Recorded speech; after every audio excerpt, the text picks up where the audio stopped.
The wind was like a knife as Billy Weaver stepped off the train, shivering in his thin coat. 17, alone, and new to Bath, Billy clutched a slip of paper with the address of the Bell and Dragon pub. The fog swirled at his feet, and the streetlights glowed like watchful eyes. He hurried down the street, scanning the grand, shadowy houses, feeling the cold seep into his bones. Every echo of his footsteps made him glance over his shoulder.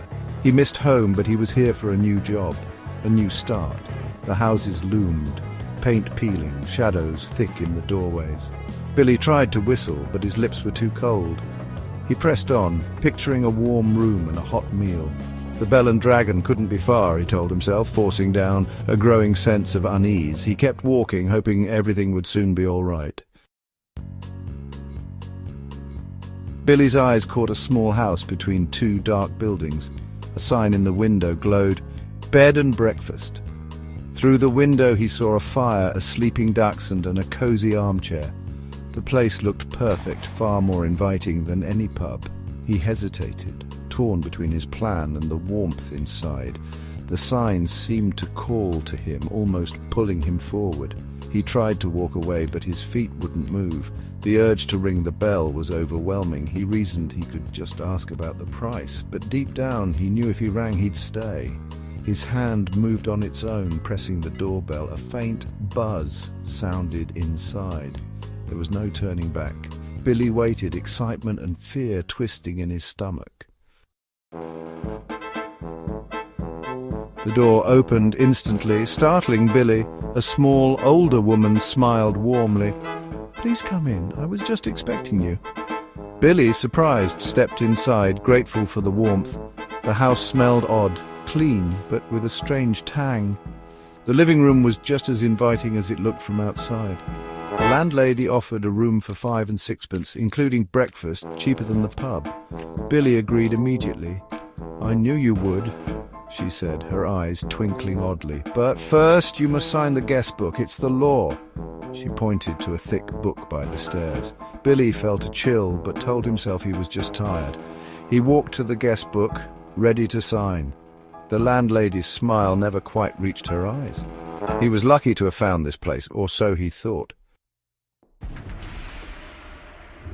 Billy opened the guest book. Only 2 names, Christopher Mulholland and Gregory Temple, both from years ago. The names felt familiar, but he couldn't place them.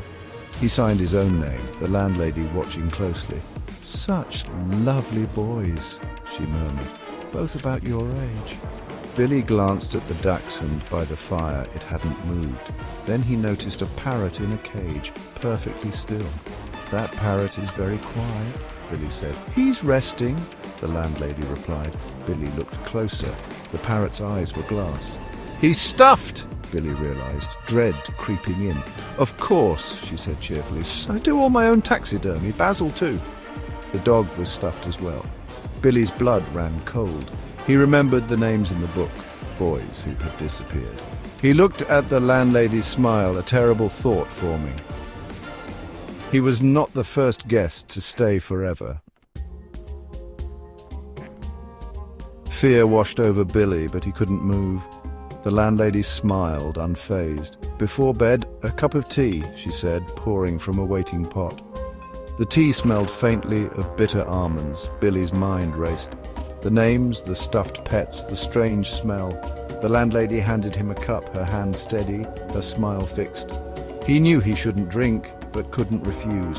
He stared into her pale blue eyes, cold and empty as glass. He felt trapped, unable to escape. He lifted the cup, the bitter scent filling his nose. He realized he was the next name in the guest book. The landlady watched, her smile never fading. "Have you signed the book?" she whispered. "That's good. If I forget your name, I can always look it up." Billy took a sip. The taste was sweet. With a bitter aftertaste, the world began to go quiet and dark. Billy Weaver would never leave this house.